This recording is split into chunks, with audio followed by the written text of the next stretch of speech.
बिस्मिल्लाहिर्रहमानिर्रहीम। आज का हमारा topic toxicity of heavy metals यानी कि हैवी मेटल की ख़तरात और इसके असरात।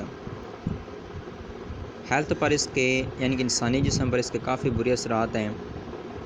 हैवी मेटल डैमेज कर सकती है हमारे जिस्म का मुख्तलिफ़ फंक्शंस को, जैसा कि ब्रेन, किडनी, लंग्स, लीवर या ब्लड के मुख्तलिफ़ फंक्शन को डिस्टर्ब कर सकती है, इन्हें डिस्ट्रॉय कर सकती है।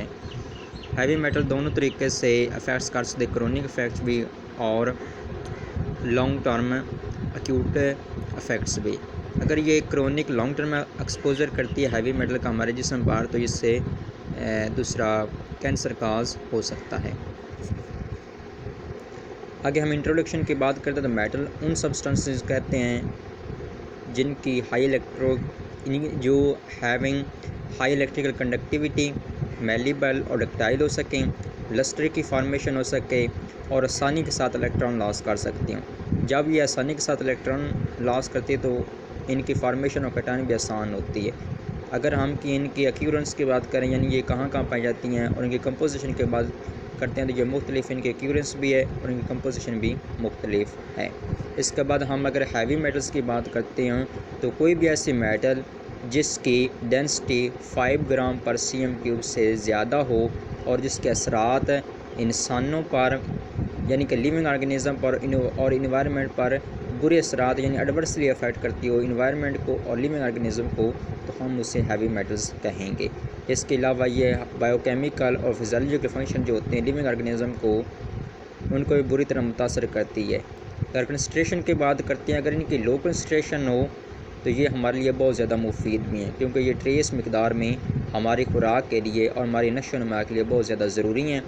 और अगर इनकी कंसंट्रेशन इंक्रीज़ कर दी जाए यानी बढ़ा दी जाए तो ये इनके असरात नॉक्सियस हो सकते हैं यानी ख़तरनाक असरात हो सकते हैं और बहुत सारे हमारे बॉडी के आर्गन जैसा कि लीवर है, किडनी है, हार्ट है, ब्लड है, उनको बैडली इफेक्ट करती हैं। अगर सोर्सेज की बात करते हैं, अगर हम हैवी मेटल के सोर्सेज के इसमें शामिल हमारे पास सोयल एरोसन है, natural weathering of the earth crust है, मीनिंग है, इंडस्ट्रियल इन्फ्लुएंस यानी संतों का कूड़ा क्रिकेट है, अर्बन रन ऑफ है, सीवर डिस्चार्ज, इंसेक्ट और disease control agent supply to crops और ऐसी खाद्य वगैरह या अद्वियात जो हम फसलों पर इस्तेमाल करती हैं बीमारियों से बचाने के लिए, उससे भी हैवी मेटल्स की ख़तरात बढ़ सकते, वो भी रीज़न है हैवी मेटल के सोर्सेज में से।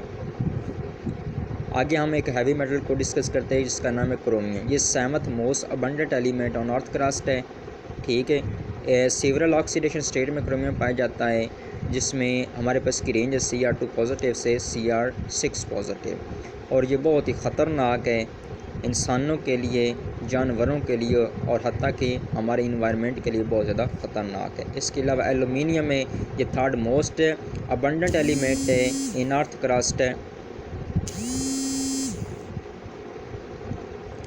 ऑन अर्थ क्रस्ट है, ठीक है। नेचुरली तौर पर पाया जाता है एयर में, वाटर में और सोयल में। मीने के प्रोसेस में एलुमिनियम इस्तेमाल किया जाता है, जिससे ये बैडली तौर पर यानी बुरी तरह हमारे माहौल को, ह्यूमंस को, एनिमल्स को, प्लांट्स को डिस्टर्ब करता है, मुतासर करता है, उनमें बीमारियाँ पैदा करने का बायस बनता है। इसके अलावा हमारे पास आयरन शामिल है। आयरन जो 2nd most abundant metal on earth crust है, ठीक है।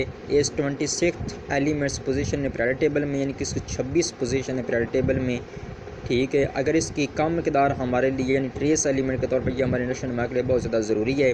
अगर इसकी हम कंसंट्रेशन को इंक्रीज़ कर देते हैं, बढ़ा देते हैं यानी कि, तो ये हमारे लिए भी इसके असरात बुरे हो सकते हैं। अगर effects of heavy metals on human ने टोटल 35 मेटल्स हैं जो कि हमारे पास पीरियड टेबल में मौजूद हैं। इनमें से 23 मेटल्स जो हैं वो हैवी मेटल्स हैं। उनमें शामिल है antimony, arsenic, bismuth, cadmium, cerium, chromium, cobalt, copper, gallium, gold, iron, lead, manganese, mercury, nickel, platinum, silver, tellurium, thallium, uranium, vanadium and zinc. ये तमाम मेटल्स जो हैं ये हैवी मेटल्स हैं। ये हमारे इन्वायरमेंट में और हमारी डाइट में कुदरती तौर पर पाई जाती हैं। इनकी कम मकदार हमारे लिए बहुत ज़्यादा ज़रूरी है हमारी हेल्थ के लिए, और इनकी ज़्यादा जो मकदार है वो हमारे लिए टॉक्सिक भी है और डेंजरस भी है। जो कि हमारे मुख्तलिफ़ फंक्शन यानी कि इंसानी जिस्म के अंदर होने वाले मुख्तलिफ़ फंक्शन यानी किडनी का फंक्शन, लीवर का, ब्लड का, उनको डिस्टर्ब कर सकता है और उनकी कंपोजिशन को भी तब्दील कर सकता है। Thank you very much.